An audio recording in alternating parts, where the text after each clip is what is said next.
എന്തുകൊണ്ടാണ് എന്ന് പറയാൻ നമ്മുടെ ഗവൺമെന്റിന് സാധിക്കുന്നില്ല. അമേരിക്കൻ ഏജൻസി ആയിട്ടുള്ള centre for disease control and grievance prevention എന്ന ഒരു സംഘടന നടത്തിയിട്ടുള്ള ഒരു പഠനത്തിൽ പറയുന്നത് അമീബയുള്ള കുളത്തിൽ കുളിക്കുന്ന 26 ലക്ഷം പേരിൽ ഒരാൾക്ക് മാത്രമാണ് അണുബാധ സാധ്യതയുള്ളതെന്ന്. അപ്പൊ അത്രയേറെ അപൂർവമായിട്ടുള്ള ഒരു രോഗമാണ്. പക്ഷെ കേരളത്തിൽ ഇത് പടർന്നു പിടിക്കുകയാണ്. ഇവിടെ ആരോഗ്യ വകുപ്പ് ഇരുട്ടിൽ തപ്പുകയാണ്. എങ്ങനെ പ്രതിരോധിക്കണമെന്ന കാര്യത്തിൽ ആരോഗ്യ വകുപ്പിന് യാതൊരുവിധ വ്യക്തതയുമില്ല. ജനങ്ങൾ ആശങ്കയിലാണ് സർ. ഏറ്റവും കൂടുതൽ കേസുകൾ കേരളത്തിലാണ്. എന്നാൽ സർക്കാർ പറയുന്നത് ഇവിടെ മരണനിരക്ക് വളരെ കുറവാണെന്ന്. അത് പറഞ്ഞു നിൽക്കുകയാണ്. മരണനിരക്ക് കുറവാണെന്ന് പറഞ്ഞ് നിൽക്കുകയാണ് സർ. മരണനിരക്ക് പൂഴ്ത്തിവെച്ച സർക്കാർ എന്നൊരു ആക്ഷേപമുണ്ട് സർ. അതായത് 3 ദിവസം മുമ്പ് വരെ മസ്തിഷ്ക ജ്വരം എന്ന് സംശയിക്കപ്പെടുന്നവരുടെ പട്ടികയിൽ കുറെ ആളുകളുടെ പേര് ചേർത്തു. എന്നാൽ ചില മാധ്യമങ്ങളിൽ കൃത്യമായ ആക്ഷേപം വന്നപ്പോ അത് മാറി. അന്ന് വരെ ഉണ്ടായിരുന്നത് മരിച്ചത് 2 പേരാണ്. എന്നാൽ 2 ദിവസം മുമ്പ് ലിസ്റ്റ് പരിഷ്കരിച്ചപ്പോൾ മരിച്ചത് 17 പേരായി. പിന്നീട് 2 പേർ കൂടി മരിച്ചു. ഇപ്പം മരിച്ചവരുടെ എണ്ണം 19. ഇത് ബാധിച്ചവരുടെ എണ്ണം 66 എന്നാണ് സർക്കാർ റെക്കോർഡിൽ പറയുന്നത്. പല കാര്യത്തിലും എന്ന പോലെ സർ യഥാർത്ഥ കണക്കുകൾ മറച്ചു വെച്ച് മേനി നടിക്കാനാണ് മന്ത്രിയും സർക്കാരും ശ്രമിക്കുന്നത്. ഇത് കേരളീയ സമൂഹത്തോടുള്ള ഒരു വെല്ലുവിളിയാണ്. ഇത് വളരെ ഗുരുതരമായ ഒരു ആരോഗ്യ പ്രശ്നമാണ്. ആരോഗ്യ രംഗത്തുള്ള ഒരു പ്രതിസന്ധിയാണ്.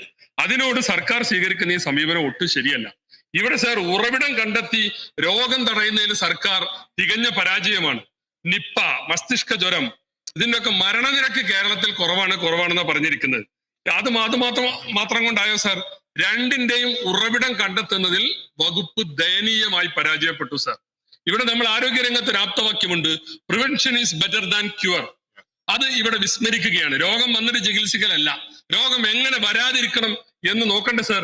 പഞ്ചായത്തുകളെ അടക്കം ഏകോപിപ്പിച്ചുകൊണ്ടുള്ള ഒരു കർമ്മ പദ്ധതി ഇതുവരെ തയ്യാറാക്കാൻ ആരോഗ്യ വകുപ്പിന് സാധിച്ചിട്ടില്ല. അവരുടെയൊക്കെ സഹായം ഉണ്ടെങ്കിൽ ഇത് പ്രതിരോധിക്കാൻ കഴിയുള്ളൂ സർ. നിഗമനത്തിലെത്താൻ കഴിയാത്ത അവസ്ഥയുണ്ട്. കുളത്തിൽ കുളിച്ചാലാണ്, തോട്ടിൽ കുളിച്ചാലാണ്, പുഴയിൽ കുളിച്ചാലാണ്, മോശമായ വെള്ളത്തിൽ കുളിച്ചാലാണ് മൂക്കിലൂടെ ഇത് കയറി ഈ പ്രശ്നം ഉണ്ടാകുന്നതെന്നാണ് ഇതുവരെ പറഞ്ഞിരുന്നത്. എന്നാൽ വീട്ടിൽ കുളിച്ചവർക്കും രോഗം വന്നു, മരിച്ചു. അതുപോലെ തന്നെ പിറന്ന് 4 മാസമായ കുഞ്ഞ്, അതിനേതായാലും കുളത്തിലും പിന്നെ പുഴയിലൊന്നും കൊണ്ടുപോയില്ല, 4 മാസമായ ഒരു കുഞ്ഞും മരിച്ചു. ഇവിടെ നമ്മൾ കാണേണ്ടത്, നമ്മളെല്ലാത്തിലും ഉഷാറാണെന്ന് പറഞ്ഞ് നമ്പർ 1 കേരളം എന്ന് പറയണതിൽ ഞങ്ങളൊക്കെ കേരളക്കാർ തന്നെയാണ്. നമ്മളെല്ലാവരും കൂടെ ഉണ്ടാക്കിയാണിത്. പക്ഷെ ഒരു പ്രതിസന്ധി വരുമ്പോഴും അവിടെ നമ്പർ 1 കേരളം എന്ന് നിങ്ങൾ പറയുന്നതിൽ അർത്ഥമില്ല. ഡോക്ടർ രാജീവ് സദാനന്ദന് നിങ്ങൾക്ക് അറിയില്ലേ? ഞാൻ പരിചയപ്പെടുത്തണ്ടല്ലോ. നിങ്ങളുടെ 1ാം ഗവൺമെന്റിൽ ആരോഗ്യ വകുപ്പ് സെക്രട്ടറി ആയിരുന്ന നമ്മുടെ അഡീഷണൽ ചീഫ് സെക്രട്ടറി അദ്ദേഹം പറയുന്നുണ്ട്, ഇപ്പൊ അടുത്തൊരു പത്രസമ്മേളനം നടത്തിയിട്ട്, 1ാമത് എന്ന തള്ള് അപകടകരമാണെന്ന മുന്നറിയിപ്പ് ഞാൻ നൽകുകയാണ്. ആരോഗ്യ രംഗത്ത് എല്ലാത്തിലും 1 പറയുന്ന ഈ തള്ള് വളരെ അപകടകരമാണെന്ന് പ്രതിപക്ഷ നേതാവ് പറഞ്ഞതല്ല, ഉപനേതാവ് പറഞ്ഞതല്ല, രാജീവ് സദാനന്ദന്റെ വാക്കുകളാണ്. ആരോഗ്യ സംവിധാനം ഇപ്പോഴും പ്രാകൃതമായ അവസ്ഥയിലാണ്. ആര് പറയണേ? രാജീവ് സദാനന്ദൻ പറയുകയാണ്.